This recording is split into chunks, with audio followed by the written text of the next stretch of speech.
여러분, 우리는 흔히 이렇게 고백합니다. 나는 이 땅, 이 세상이 아니라 하늘을 소망합니다. 그런데 정말 그렇습니까?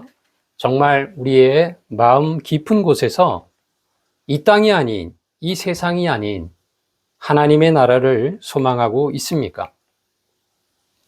혹시 이 세상이 힘들어서 회피하고 도피하듯이 하는 고백이나 말은 아닙니까? 성경이 말하는 소망은 그런 것이 아닙니다. 거듭난 사람만이 본성상, 성향상 진짜로 하늘을, 하나님의 나라를 소망합니다. 오늘 본문은 이렇게 말합니다. 이 사람들은 다 믿음을 따라 죽었으며 땅에서는 외국인과 나그네임을 증언하였으니 그들은 더 나은 본향을 사모하니 곧 하늘에 있는 것이라. 이렇게 말씀했습니다. 우리가 흔히 히브리서 11장을 믿음의 장이라고 말합니다. 여러분, 노아를 보시기를 바랍니다. 그는 아직 보이지 않는 홍수 심판을 믿고 아직 현실로 다가오지 않은 그런 홍수에 관한 하나님의 경고를 믿고 평생 방주를 지었습니다. 그렇게 오랜 기간 동안 그 거대한 방주를 지을 때 사람들은 조롱했을 것입니다. 그러나 그거는 그것을 멈추지 않고 계속해서 그 오랜 시간을 방주를 짓고 그 방주를 지음으로써 하나님이 예고하시고 경고하신 그 홍수 심판을 준비했던 것입니다. 그럼 왜 그렇게 노아는 그 심판을 준비하는 일을 했을까요? 바로 믿음 때문인 것입니다. 아브라함을 보시기를 바랍니다. 그는 하나님의 말씀을 따라서 본토 친척 아비집을 떠났습니다. 그는 갈 바를, 그러니까 즉 어디로 가야 할지를 알지 못한 채 그저 무작정 내가 인도할 테니 너는 떠나라 라는 그 말씀을 따라서 그는 갈 바를 알지 못하고 가족들과 함께 떠났던 것입니다. 왜 그것이 가능했습니까? 믿음 때문입니다. 이 믿음의 이 아브라함은 언제든지 돌아갈 수 있었습니다. 편안한 곳, 안락한 삶으로, 본토 친척 아비집으로 얼마든지 아브라함은 돌아갈 수 있었습니다. 그런데 왜 돌아가지 않고 죽을 때까지 그는 천막 생활을 했을까요? 그는 죽을 때까지 외국인이요 나그네의 삶을 살았을까요? 그들은 믿음으로 하나님이 약속하신 더 나은 본향을 바라보고 소망하였기 때문인 것입니다. 그들은 이 땅과 이 세상이 자기들이 본향이 아님을 알았습니다. 하나님이 약속하시고 예비하신 그곳이야말로 진정한 자신들의 본향임을 알고 이 땅 위에서 나그네요 그리고 외국인으로 천막 생활을 죽을 때까지 할 수 있었던 것입니다. 성경은 말합니다. 그들은 땅에서는 외국인과 나그네였다. 여러분, 우리가 베드로 전서를 보더라도 교회들에게 편지를 하면서 나그네, 흩어진 나그네라는 표현을 합니다. 여러분, 교회는 무엇이죠? 이 땅 위에서는 나그네요 외국인이 바로 교회인 거예요. 그것이 바로 교회의 정체성입니다. 여러분, 외국인이라는 그 표현, 그 단어의 의미는 뭐죠? 뜻은 뭐죠? 바로 이 땅에, 지금 현재 여기서 살고는 있지만 현재 살고 있는 이 땅에 속하지 않은 사람을 외국인이라고 말합니다. 나그네는 무엇입니까? 여기 이 땅에 잠시 머물렀다 가는, 거쳐가는 그런 것이 바로 나그네입니다. 뭔가 목적지를 향해서 정해진 자기가 가고자 하는 목적지를 향해서 지금 걸어가고 있는 중인, 잠시 머물러서 그리고 잠시 여기서 그냥 거쳐가는 그런 사람들을 나그네라고 표현하는 것입니다. 여러분, 교회란, 신자란 이 땅을 자신의 집으로, 자신의 본향으로 생각하지 않는 사람들이 바로 그리스도인들이라는 사실입니다. 그리스도인들은 이 땅을 지나가는 곳으로 보았습니다. 그랬기 때문에 그들의 삶은 달랐습니다. 이 땅에서의 소유에 집착하지 않았습니다. 이 땅에서의 어떤 안락함에 매이지 않았습니다. 세상에 뿌리 내리지 않았습니다. 왜입니까? 본향이 그들에게 따로 있기 때문인 것입니다. 그렇다면 우리의 모습은 어떻습니까? 우리는 이 땅이 너무 편하지 않습니까? 우리는 이 세상이 너무 좋지 않습니까? 혹시나 우리가 거듭나지 않아서 아직도 여기 이 땅에, 여기 이 세상에 속해 있기 때문은 아닙니까? 예수님은 분명히 말씀하셨습니다. 내 나라는 이 세상에 속한 것이 아니니라. 또 말씀하셨습니다. 너희가 세상에 속하지 않았기 때문에 세상이 너희를 미워할 것이다. 이렇게 분명히 경고하셨죠. 여기서 여러분 중요한 기준이 있습니다. 만일 세상이 나를 사랑한다면, 만일 이 세상이 나를 편안하게 받아준다면 우리는 반드시 질문해야 합니다. 나는 정말 거듭나서 하나님 나라에 속한 사람이 맞는가? 라는 질문을 해야 한다는 것입니다. 성경은 놀라운 말을 합니다. 이 세상에서 박해를 받는 자는 복이 있는 사람이다. 라고 놀라운 선언을 했습니다. 즉, 더 짧게 간단하게 말하면 이 땅에서 받는 박해는 복이다. 라고까지 성경은 말씀하고 있습니다. 여러분, 우리가 잘 아는 마태복음 5장부터 7장의 말씀이 있죠. 그래서 우리가 산상수훈이라고 말합니다. 산 위에서 주님께서 긴 말씀을 우리에게 주셨죠. 가르침을 주셨죠. 예수님의 아마 그 가르침 중에, 이 복음서에 나오는 가르침 중에 가장 긴 것이 바로 이 산상수훈이라고 할 것입니다. 그런데 그 산상수훈을 시작하는 서두에 뭘로 시작하죠? 팔복으로 시작합니다. 이른바 팔복. 즉, 그 팔복이란 하나님의 나라에 속한 사람들이 받게 된 그러한 복을 말하는 거예요. 이미 받게 된, 그리고 누리게 될 그 복을 말하는 것이 바로 팔복입니다. 그런데 그 팔복 중에 8번째 복, 즉 최종적인 복이 무엇입니까? 마태복음 5장 10절에서 12절입니다. 을을 위하여 박해를 받은 자는 복이 있나니 천국이 그들의 것임이라. 나로 말미암아 너희를 욕하고 박해하고 거짓으로 너희를 거슬러 모든 악한 말을 할 때에는 너희에게 복이 있나니 기뻐하고 즐거워하라. 하늘에서 너희의 상이 큼이라. 너희 전에 있던 선지자들도 이같이 박해하였느니라. 여러분, 왜 박해가 복입니까?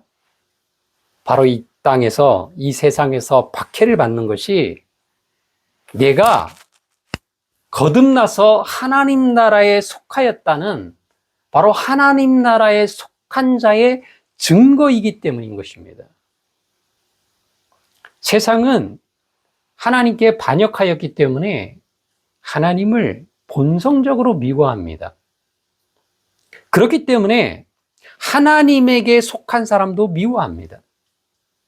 하나님의 나라의 왕이신 하나님을 미워하는 세상은 하나님 나라에 속한 백성들, 하나님 나라로부터 부어지는 그 생명을 받은, 새 생명을 받은 그러한 하나님 나라에 속한 사람들도 미워하게 되어 있는 것이죠. 그렇기 때문에 여러분, 하나님 나라로부터 오신 성자 예수님도 이 세상에서 미움받으신 것입니다. 왜냐? 이 세상은 하나님을 반역한 세상이기 때문에 그렇습니다. 예수님은 그래서 여러분 미리 이 사실을 우리에게 가르쳐 주신 것이고, 그리고 경고하신 것이고, 그리고 그러한 일을 당할 때 너희는 낙심할 것이 아니라, 슬퍼할 것이 아니라 기뻐하라, 소망을 가져야 된다 라고 미리 말씀해 주신 거예요. 그리고 그것이 복이다 라고 우리들에게 말씀해 주신 것입니다. 그래서 여러분, 예수님의 제자들인 사도들도 예수님이 부활 승천하신 이후에 그들이 예수 그리스도의 복음을 전할 때 정말 예수님께서 말씀하신 것처럼 예수 그리스도로 말미암아 욕하고 박해를 받게 되었던 것이죠. 그런 그 박해를 받을 때마다 사도들은 낙심하지 않았습니다. 고통스러워하지 않았습니다. 물론 인간적으로는 고통스러웠겠죠. 그러나 그들은 믿음으로 이 말씀을 우리가 붙잡고 있었기 때문에 예수님의 말씀을 따라서 그들은 정말 그 사실을 기뻐했습니다. 왜냐하면 이 하나님께 반역한 세상으로부터 받는 박해야말로 내가 다가오는 하나님의 나라에 속한 백성이라는 강력한 증거이기 때문에 그렇습니다. 초대교회를 보십시오. 사도행전을 보게 되면 우리는 늘 여러분 사도행전의 1, 2, 3장에 갇혀 있는 경향이 있어요. 네? 주님이 오직 성령이 너에게 임하시면 권능을 받고 예루살렘과 온 유대와 사마리아 땅끝까지는 내 증인이 되리라. 주님께서 약속해요. 그래서 정말 성령을 받았어요. 그리고 베드로가 설교했더니 3,000명이 회개했어요. 그리고 요한이 성전 미문에 앉은 안진뱅이에게 예수의 이름으로 일어나 걸으라고 했더니 일어나 걸었어요. 그런 놀라운 기적 사건, 놀라운 많은 사람들이 회개하고 주께 돌아오는 사건, 여기에 여러분 우리는 매몰되어 있으면 안 됩니다. 그 이후에 가면 어떤 일이 벌어집니까? 사도들이 여러분 박해를 받습니다. 감옥에 투옥이 됩니다. 예? 스데반 집사가 순교를 당합니다. 돌을 맞아 순교를 당합니다. 예? 야고보가 순교를 당합니다. 사도 바울은 돌에 맞습니다. 쫓겨다닙니다. 도망다닙니다. 그리고 사도행전의 28장 마지막은 뭡니까? 가택연금 상태에서 예수 그리스도의 복음을 전하는 모습으로 끝나는 것이 바로 여러분 사도행전이지 않습니까? 이처럼 초대교회가 우리에게 보여주는 모습도 여러분 이 세상으로부터 예수 그리스도 때문에, 예수 그리스도라는 이름 때문에 미움을 받고 박해를 받는 모습을 보여주는 거죠. 이것이 바로 진정한 기독교의 정체성이에요. 결코 여러분 우리는 예수 믿어서 이 세상에서 잘 되는 게 아닙니다. 편안해지는 게 아닙니다. 형통하는 게 아닙니다.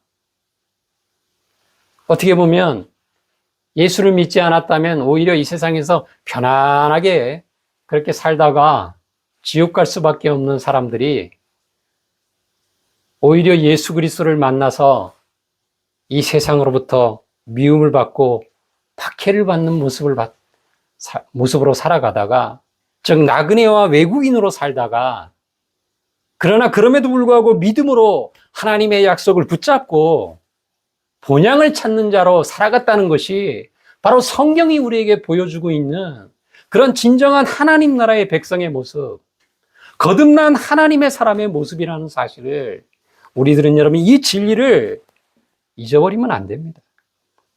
참된 신자라면 여러분 피할 수 없습니다. 사도들도 예수님의 제자들도 그래서 그들이 예수 그리스도의 복음을 전해서 믿게 된 사람들, 초신자들에게 가장 먼저 한 것이 뭔지 아십니까? 하나님의 나라에 이르기까지 너희가 많은 고난도 받아야 된다라고 미리 그들에게 알려줬어요. 그런데 오늘날에 여러분 예수 믿는 초신자들에게 그 사실을, 이 진리를 가르쳐주는 그런 일들이 얼마나 있는지 모르겠습니다. 정말 이것은 염려스러운 일이 아닐 수 없습니다. 참된 신자는 여러분 반드시 세상과 부딪힙니다. 충돌합니다. 내가 일부러 부딪히는 게 아니에요. 그냥 예수 그리스도를 전하면, 그냥 신자로서 신실하게 살아가면 세상과 부딪힘이 일어나요. 소동이 일어나요. 욕을 먹어요. 박해를 받습니다. 이것이 바로 신자의 정체성, 거듭난 본향이 더 이상 이 땅이 아니라 하나님 나라가 된 그 신자들이 겪는 이 세상에서의 모습이라는 것을 구약과 신약 성경이 우리에게 보여준다는 사실이죠. 그런데 우리는 여러분 너무 편안하지 않습니까? 어떤 소동도 일어나지 않습니다. 너무 조용하지 않습니까? 이것이 오히려 위험 신호일 수 있다는 거예요. 왜냐하면 팔복에서 말씀하신 것처럼 너희가 욕을 먹고 박해를 받으면 기뻐하라.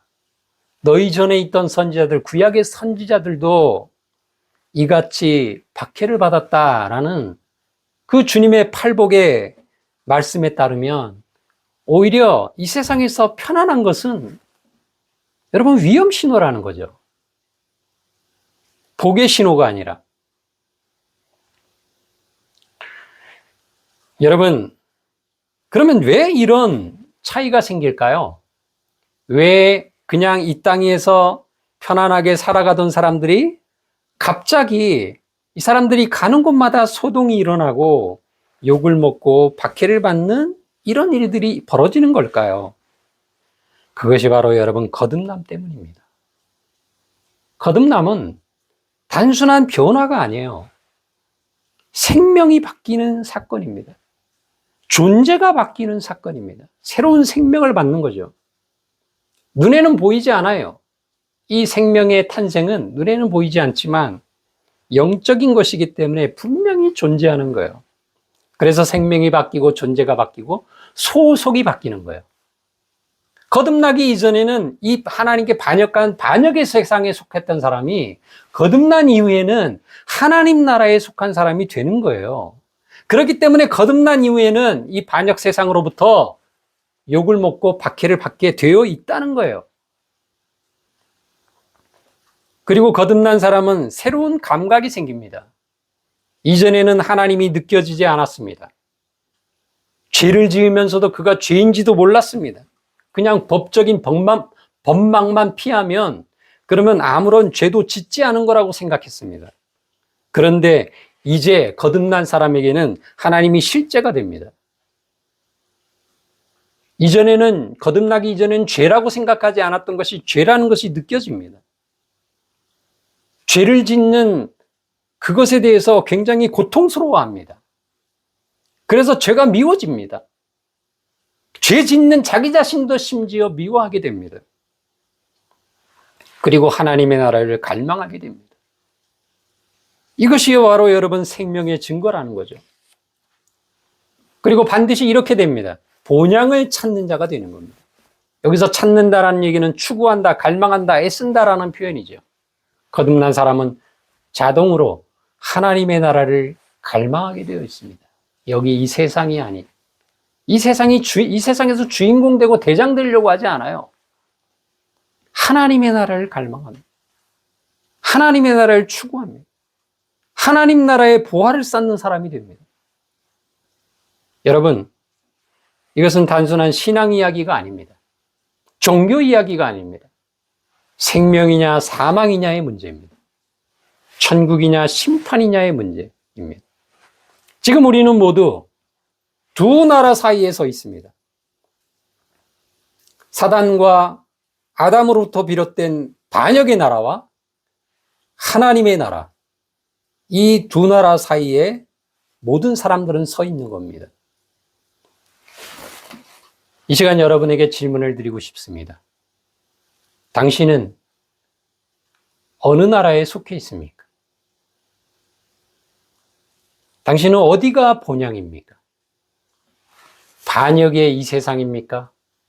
하나님의 나라입니까? 당신은 거듭났습니까? 위로부터 오는 하나님 나라에 속한 그 생명을 당신은 받았습니까? 당신 또한 어디를 향해 살고 있습니까? 만일 여러분 거듭나지 않으면 예수님의 말씀처럼 진실로 진실로 너희에게 이르노니 사람이 만일 거듭나지 아니하면 하나님의 나라를 볼 자가 없느니라, 들어갈 자가 없느니라. 주님이 분명하게 우리들에게 경고하셨습니다. 여러분 거듭났습니까? 거듭나지 않았다면 하나님의 나라는 결코 볼 수도 없고 들어갈 수 없다는 사실을 기억하시기를 바랍니다. 종교 생활로 되는 게 아니에요. 거듭나야 합니다. 충실한 어떤 종교 생활을 충실하게 하는 그것에서 여러분 만족하면 안 됩니다. 거기서 멈춰 있으면 안 됩니다. 거듭나야 합니다. 신앙생활은 거듭난 이후에 비로소 시작되는 것이지, 거듭나지 않으면 그냥 그것은 종교 생활에 불과해요. 반드시 거듭나야 합니다. 돌아서야 합니다. 떠나야 합니다. 반역의 나라에서 하나님의 나라로 전향해야 합니다. 여러분은 거듭남으로써 죄를 회개하고 예수 그리스도께로 가셨습니까? 세상을 버리고 하나님의 나라로 전향하셨습니까? 항복하셨습니까? 결론입니다. 그리스도인은 이 땅에서 성공을 추구하는 사람이 아닙니다. 이 땅에서 평안하고 형통한 삶을 기대하고 추구하는 사람이 아닙니다. 그리스도인은 여기 성경이 말씀하고 있는 것처럼 본향을 찾는 사람들입니다. 이 땅을 붙드는 사람이 아니라 다가오는 하나님의 나라를 사모하는 사람입니다. 여러분, 거듭나십시오. 거듭나지 않았다면 거듭남의 은혜를 구하십시오. 그리고 본향을 찾는 자로 살아가십시오. 이 땅에서 나그네요 외국인으로 살아가시는 은혜가 있기를 바랍니다. 거듭난 자로 사십시오. 그때 하나님께서 말씀하실 것입니다. 나는 너의 하나님이라 불리기를 부끄러워하지 아니하노라.